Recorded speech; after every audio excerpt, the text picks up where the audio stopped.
खुल गया ब्रह्मास्त्र का बेहद चौंकाने वाला राज। वैज्ञानिकों ने बताए हैरान करने वाले आंकड़े। इन हथियारों पर हो रही रिसर्च की जबरदस्त मांग। दोस्तों, आज देश के पास ब्रह्मोस सुपरसोनिक क्रूज मिसाइल हैं। भारत एक परमाणु संपन्न ताकत है, लेकिन दोस्तों अगर हम भारत के इतिहास की बात करते हैं तो भारत बहुत प्राचीन समय से ही हथियारों के मामले में बहुत आगे था। दोस्तों, अगर हम बात करें स्पेस की तो भारत के प्राचीन ग्रंथों में अलग अलग लोकों का उल्लेख मिलता है, जहां अनेकों प्रतापी राजा आवागमन करते थे। इस तरह से जिन एलियन की खोज में हम अभी पीछे पड़े हैं, वहां तक बीते युगों में भारत पहुंच चुका था। दोस्तों, वैदिक काल में धनुर्वेद वो शास्त्र था जिसमें हथियारों का डिटेल मिलता है। अलग अलग तरह के हथियार चलाने और बनाने का डिटेल इस पुस्तक में मिलता है। इसके अलावा युद्ध नीति और युद्ध की तमाम कलाओं का वर्णन भी है।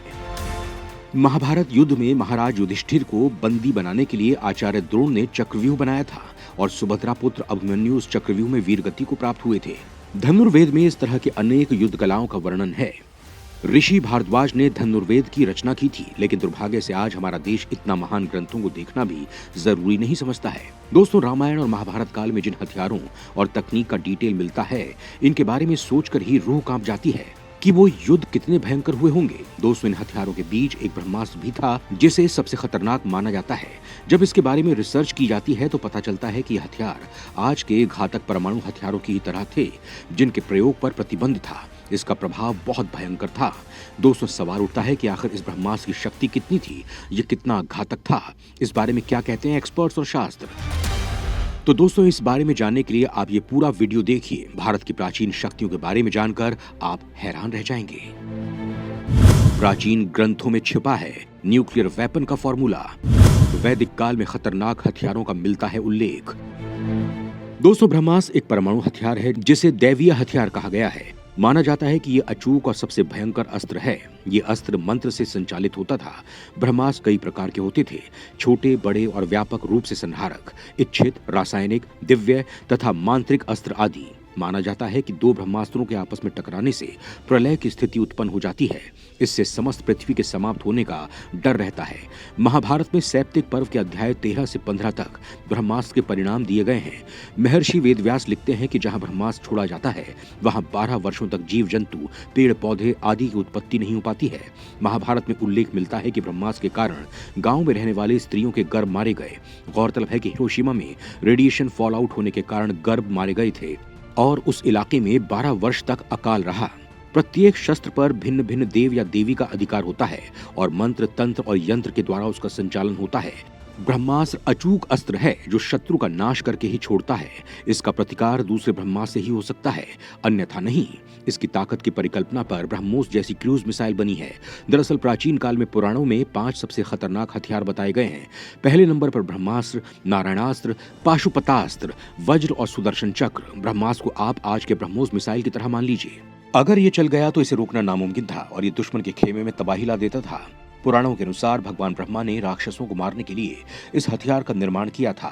ब्रह्मास्त्र का अर्थ ब्रह्मा का अस्त्र होता है। माना जाता है कि शुरू में हथियार केवल देवताओं के पास ही हुआ करते थे, लेकिन बाद में इसे मनुष्यों को भी दिया गया। तपस्या कर धरती पर कई वीरों ने इस हथियार को हासिल किया था। इस अस्त्र को बेहद खतरनाक और विनाशक बताया गया है। जब शत्रु बिल्कुल परास्त नहीं हो रहा हो तो इस अस्त्र का प्रयोग किया जाता था। रामायण काल या त्रेता युग में यह हथियार विभीषण और लक्ष्मण के पास था।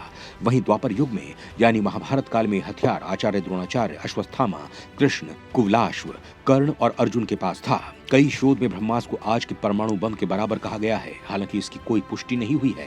अगर ब्रह्मोस की बात करें तो ब्रह्मोस मिसाइल एक मध्यम रेंज वाली रैमजेट सुपरसोनिक क्रूज मिसाइल है। इसे लड़ाकू विमान, युद्धपोत और जमीन के साथ ही पनडुब्बी से भी लॉन्च किया जा सकता है। इस मिसाइल की स्पीड 2.8 मैक यानी 3000 किलोमीटर प्रति घंटे की स्पीड से मार कर सकती है। ब्रह्मोस मिसाइल रूस और भारत का ज्वाइंट वेंचर के तहत बनाया गया है। इसका नाम ब्रह्मोस भारत के ब्रह्मपुत्र और रूस की मॉस्कोवा के नाम को मिलाकर रखा गया है। मिसाइल 2 तरह की होती हैं, पहली बैलिस्टिक और दूसरी क्रूज। ब्रह्मोस जैसी टैक्टिकल मिसाइल अगर छूट जाती है तो उसे बीच में रोका नहीं जा सकता। ब्रह्मोस में खुद से नष्ट होने का मैकेनिज्म नहीं है। केवल अग्नि और पृथ्वी बैलिस्टिक मिसाइलों में ही ये किल स्विच होता है। Retired major general GD Bakshi कहते हैं, अमेरिका के साइंटिस्ट जे रॉबर्ट ओपेनहाइमर को फादर ऑफ एटॉमिक बॉम्ब कहा जाता है।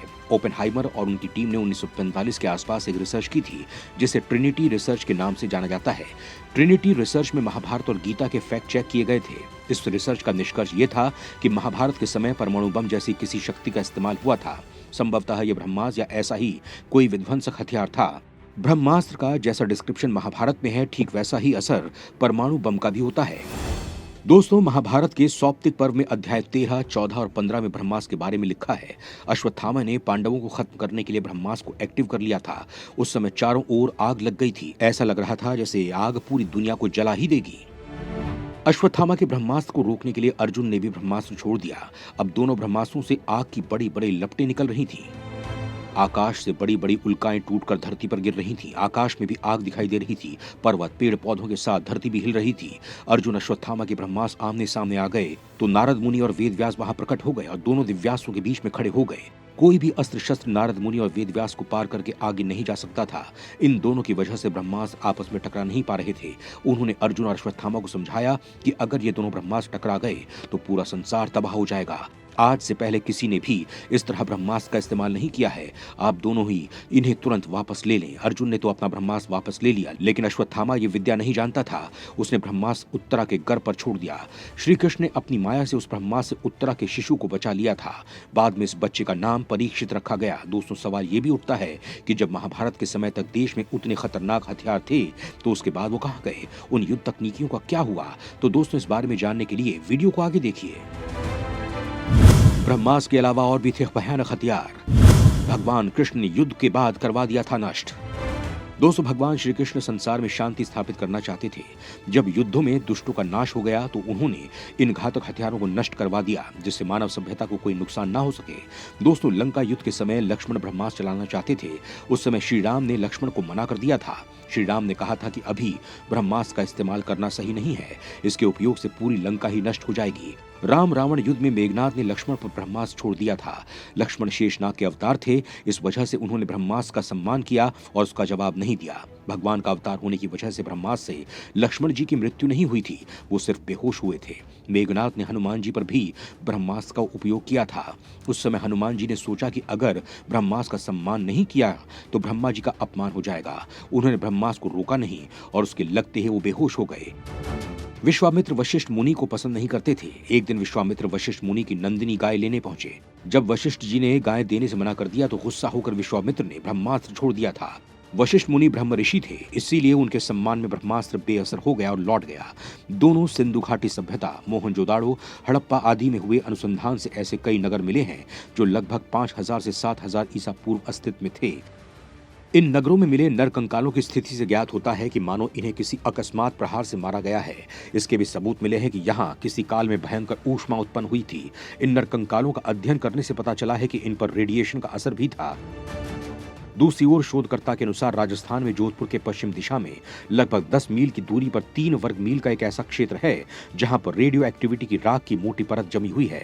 इस परत को देखकर उसके पास एक प्राचीन नगर को खोद कर निकाला गया जिसके समस्त भवन और लगभग 5 लाख निवासी आज से लगभग 8000 से 12000 साल पूर्व किसी विस्फोट के कारण नष्ट हो गए थे। मुंबई से उत्तर दिशा में लगभग 400 किलोमीटर दूरी पर स्थित लगभग 2154 मीटर की परिधि वाला एक विशालकाय गड्ढा मिला है। शोधकर्ताओं के अनुसार इसकी आयु लगभग 50,000 वर्ष है। इस गड्ढे के शोध से पता चलता है कि प्राचीन काल में भारत में परमाणु युद्ध हुआ था। दोस्तों, इन साक्ष्यों से यह सिद्ध होता है कि भारत प्राचीन काल में परमाणु संपन्न था। सवाल ये उठता है कि ब्रह्मास्त्र के अलावा और किन घातक हथियारों का डिटेल प्राचीन ग्रंथों में मिलता है, उनकी क्षमताएं क्या थी। तो दोस्तों, आग्नेयास्त्र यानी वो वह अस्त्र जो आग निकालता है, इसे किसी सामान्य तरीके से बुझाया नहीं जा सकता।